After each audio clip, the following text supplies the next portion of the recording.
Moi, ce que je recherche dans ma fabrication du Roquefort, c'est d'avoir des cavités très difformes. Et c'est dans ces cavités très difformes que le pénicillium va se développer. C'est ça qui donne les moisissures. Voilà.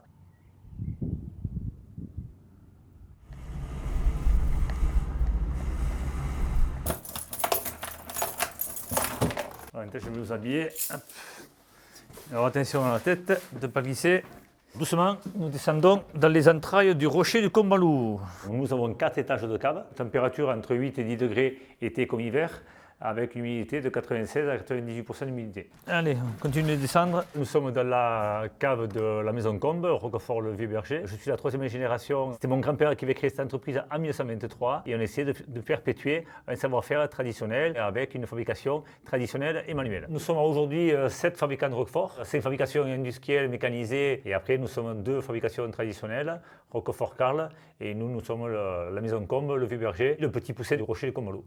Nous avons 8 producteurs de lait qui donnent le lait pour la fabrication du Roquefort. C'est des brebis de race Lacona. Dès que le lait arrive à la laiterie, ce lait est mis en fabrication. Là, on met le fameux pénicillium roqueforti et on met des loconostocs. Les loconostocs, c'est ce qui va nous faire des petites cavités.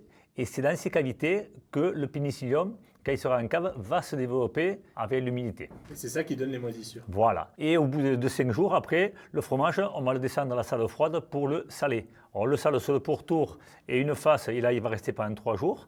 Et après on le ressale de nouveau sur le pourtour et l'autre face, il va rester pendant 2 jours. Et après ce fromage, quand il est salé, il a une texture ferme. Après on l'amène dans les caves à Roquefort pour pouvoir le piquer. Tous les fabricants piquent le Roquefort, mais la quantité d'aiguilles, le diamètre et la répartition, chacun a son petit secret. Et là on voit bien les différentes aiguilles par rapport à tout ça, qui sont bien réparties sur tout le fromage. Et c'est par là que l'air frais et humide va faire développer le pénicillium. Là ce week-end nous avons fêté les 100 ans de l'appellation. Tout le Roquefort est affiné uniquement dans les fameuses caves qu'il y a dans le village. Comment dire, il y a une zone vraiment délimitée, on appelle ça la zone d'appellation, et c'est ce qui nous permet d'avoir un cahier des charges qui est un petit peu restrictif, mais qui permet d'avoir une garantie d'un produit authentique. Voilà, là nous allons rentrer dans les entrailles du rocher du Combalou, et nous allons aller voir la fameuse faille florine.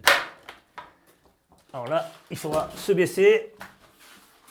Quand à l'époque mon grand-père a creusé cette cave, ils n'ont pas trouvé de faille florine dans la cave. Ce qu'il a fait, il est parti direction l'éboulis du Combalou. Il a creusé un tunnel et ils ont trouvé une faille florine rien qu'au bout de 120 mètres. Parce que ce tunnel a été creusé, comment dire, à la main.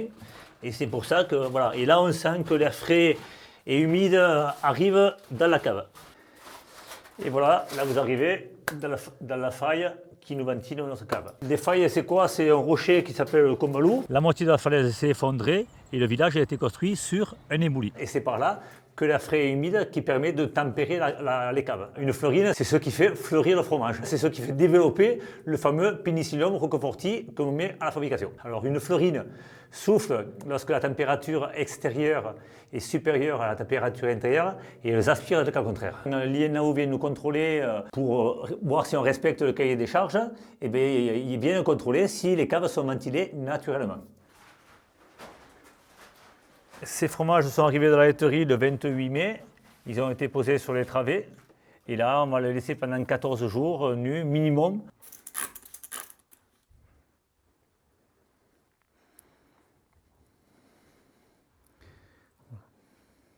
Nous avons sélectionné une souche de pénicillium avec une texture de pâte qui est un bleu qui est très clair.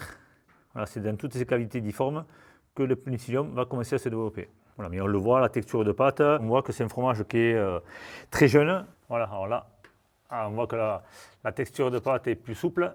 On voit qu'il y a des légères moisissures qui se développent sur le dessus. Vous voyez, on commence à avoir un fromage qui est déjà un petit peu onctueux, crémeux. Le fromage, voilà, vous voyez que déjà, il a un aspect un petit peu concave. Une partie plat, on appelle ça le jas. Et là, le fromage, il est prêt pour être plié dans la feuille d'étain. Voilà, Laurent va le plier. Voilà. On fabrique du Roquefort rien que du mois de novembre jusqu'au mois de juin. Là, cette année, on a fermé la laiterie le 2 juin. Comme il faut l'avoir pour 12 mois, après on le plie dans une feuille d'étain. La feuille d'étain nous permet de ralentir l'affinage. On va le stocker en salle frigorifique de maturation. Et ces salles frigorifiques de maturation vont permettre de ralentir l'affinage du fromage. La feuille d'étain, c'est une feuille d'étain pure. Voilà, il faut arriver à que la feuille d'étain plie bien tout le fromage. On roule le fromage pour que tout l'air qu'il y a autour du fromage puisse sortir. Après, on fait un trou sur le dessus pour que l'air qui a été bloqué dans le fromage puisse être enlevé. Comme nous sommes le plus petit fabricant de Roquefort, on a monté des dossiers pour être EPV, entreprise de patrimoine vivant, pour avoir une reconnaissance par rapport à une fabrication vraiment historique et à un savoir-faire de génération en génération. C'est ça qui nous a permis cette année d'être sélectionnés pour la grande exposition du fabriqué en France à l'Élysée cette année. Les jeunes générations, il faut rééduquer les palais. Les gens ne mangent plus trop de fromage en tant que fromage avant le dessert. On peut manger le Roquefort à l'apéritif, des moments conviviaux, de le mettre en pâtisserie. Aujourd'hui, tous les fabricants de Roquefort essaient de travailler sur une texture de pâte, d'avoir un Roquefort qui soit agréable en bouche. Ça fait 100 ans que le Roquefort a été créé. L'appellation, on a su s'adapter au goût du consommateur.